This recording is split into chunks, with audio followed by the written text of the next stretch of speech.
Hey everyone, welcome back to my channel. So this is a little different, right? It's not a vlog. This is gonna be part of my educational series. I get so many questions about Cali, about, will she talk?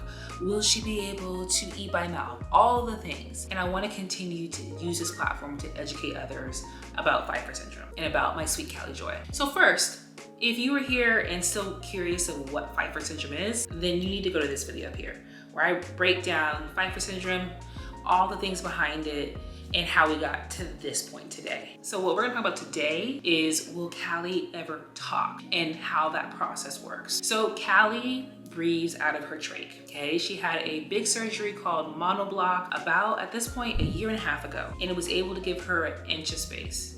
And if you don't know about MONOBLOC, again, another video up here to learn about MONOBLOC. But what it did was create 1 inch of space. It gave her space in her throat, in her nasal, in her mouth, in her skull, so her brain could just breathe and be able to grow and not have so much pressure on it. And so, as we fast forward to today, she is doing so well about being able to get sound and move sound through. So before, there was really no space. Her vocal cords were swollen. The structural ability was not there, and now it is. So now we hear her kind of babbling a little bit, of just making sounds, ah, ah, ah, ooh, ah. And now she's starting to put together sounds. She's starting to say, yeah, and wow, which is amazing to see and to hear. But we're working on getting her to be able to really put words together. But in order to be able to move that air and sound through, we have been in a step process, like a 3-step process. Because the question is like, will she be able to get her trach out? And how that works right now is she has her trach, and now she can rock and breathe with the trach on her own and needs no vent. So boom, vent is gone. So she is creating her own breaths, lungs are full and healthy. That was our first step. Step 2, we had our surgery. So now air can move in and out, like can move out of her mouth. Step 3 is really getting her to understand where sound comes from. And that's a cognitive aspect of it. Understand she has to push the air out. So what we've been doing is now she's wearing her PASSY MUIR valve, PNV, okay? So what that is, it's a little cap that sits on her trach, okay? It's purple, and it is modified. So it has a very small hole in it, which means that it's a one-way valve, okay? So she can breathe in through her trach and it has to exhale out through her nose or her mouth. So that means air is being pushed up and through the vocal cords. And that is how sound is created. And so that was the first step. She wore it for about 30 minutes and then an hour, and then she was able to wear it all day. So now that she's graduated from being able to tolerate her PNV that's modified, we've moved over to the unmodified version. And that is a white, kind of clear PNV that she wears.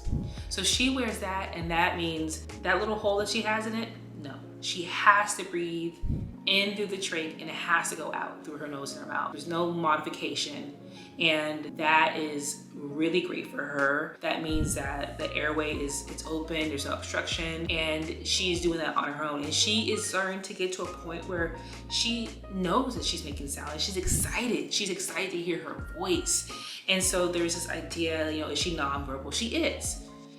Technically she's nonverbal, she's not putting words together, but there's that desire and that passion to talk, which excites Ro and I as parents, because we know that it's just around the corner. She just has to piece everything together. So wearing the unmodified PNV is amazing. What I didn't mention is that little hole, it's like 1 millimeter of a hole. It's so small, but that little hole is still helping her breathe in and out through the trach. But the unmodified one means no, it's just one way. It means it has to breathe in through the trach and has to breathe out through her nose and mouth. And what we've been noticing sometimes that in her sleep, we can hear her breathing, like that breath. And so now we're at a point where we're doing speech therapy. So the speech therapy is supposed to use things that encourage her to want to talk. So she loves music, she loves singing, she loves Wheels on the Bus, Itsy Bitsy Spider. So when we're doing that, we're overdoing the words and really focusing on certain words. So we have 5 words of the week, okay? It's up, it's mama, it's ball, it's baby, and it's more. And so when we're doing those words, we're over exaggerating. More, up. and really allowing her to look at her mouth. And that has been great for her because now instead of looking at her eyes, she looks right at her mouth and she's understanding that the words in her voice is coming from her mouth. So I'm more up, and she's starting to mouth it as well, which is great. We want imitation. We want her to see us doing it. And so I'll see her go, but she's not doing it with the breath, with the voice, with pushing air out.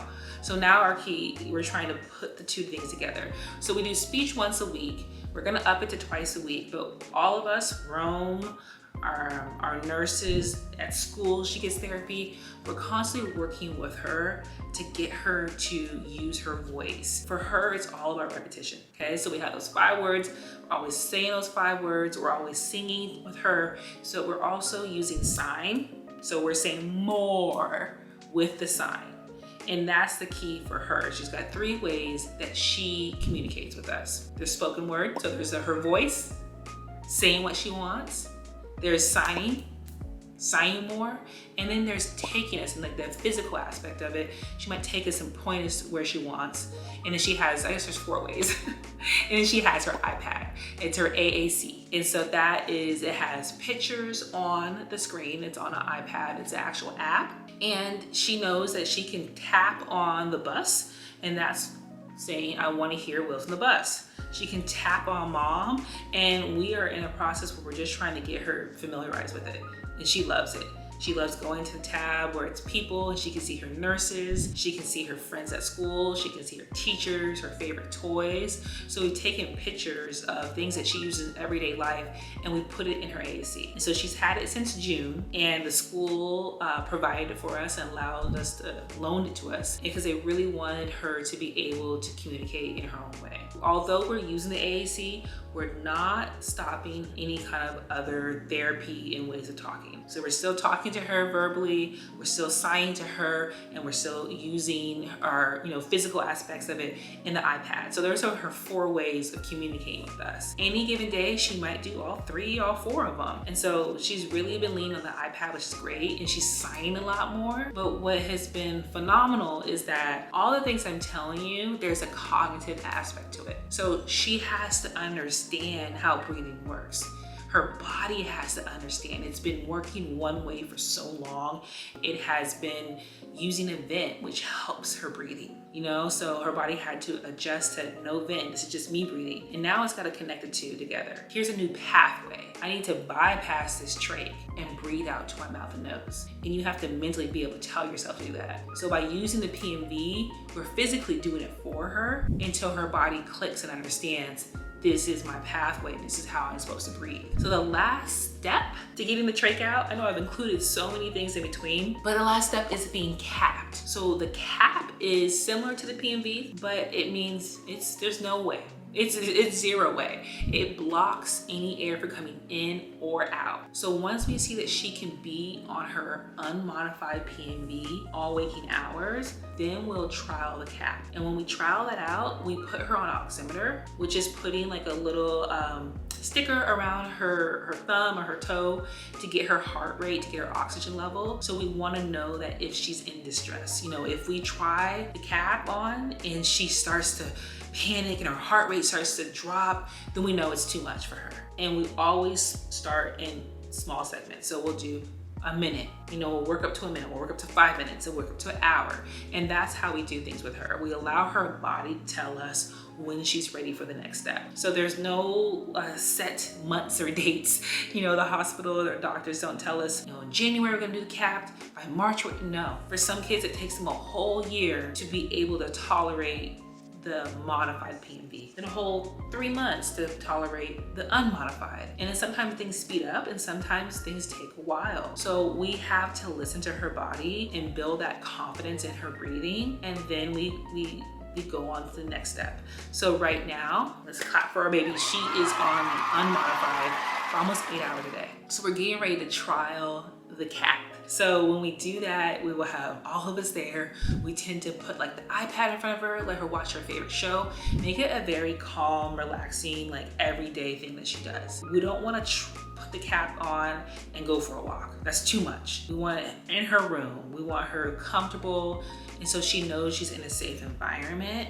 And so sometimes for her, her body freaks out a little bit and panics because it's something new, but she can do it. You know, when she just calms down, it's like, oh wait, I can breathe out of my mouth and nose. So those first like trials of the cap or any new like PMV, usually it's just like 5, 10, 30 seconds at a time. And then what we've noticed is then she just takes off. And so we're excited to try the cap. Once we get through the cap and she's on the cap for all waking hours, then we call the doctors up and we go to the hospital, because it's great that she can be capped while she's up and moving around, but can she be capped while she's sleeping? And so then they'll do a sleep trial with her, a sleep study, where they put probes on her and they monitor all night, and they put the cap on her and they see if while cap are her levels fine. If she passes that, that's when we start talking about being decannulated.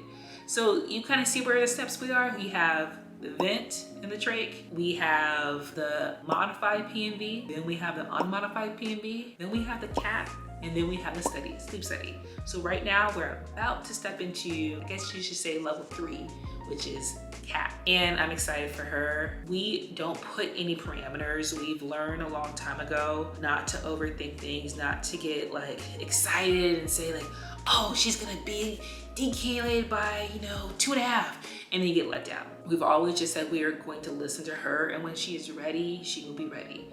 Doctors early on told us these kids tend to catch up to their peers around 5. I think it's a combination of they get past surgeries, they get able to cognitively catch up, developmentally catch up, and start to understand how their body works and body awareness. So she'll be 4 in January. So I really do think this next year she's really gonna take off. And the last thing I will mention is that school. School is so great, peer learning. Being able to see her peers talk and use their words has been amazing for her to start to understand.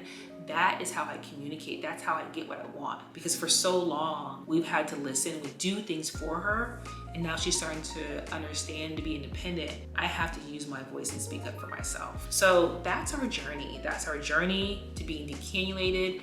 At any point, one of the stages could take a really long time, or she could not tolerate it and be trached for life, and that is totally fine. When she got the trach, it was a learning curve for us, but we've adapted and we've learned how to be able to have her have the best life with a trach. And so if this is what gives her a high quality of life and allows her to do all of the things, and we'll support her, and we'll always find other ways for her to communicate. So the girl's only 3.5. So she's got so much to live for. She's got so many things that she's still learning at such a young age. But that is the road. So for anyone who is asking me, will she be decannulated? Will she always have a trach? Come back to this video, because this is how I will explain it to you in the future of the steps to being decannulated and how things work. All right, so leave your questions below. If you have other questions about Cali, medical needs kids, anything in that kind of sphere, drop them below, because I will answer them in these segments. All right, y'all, thank you, and I'll see you soon.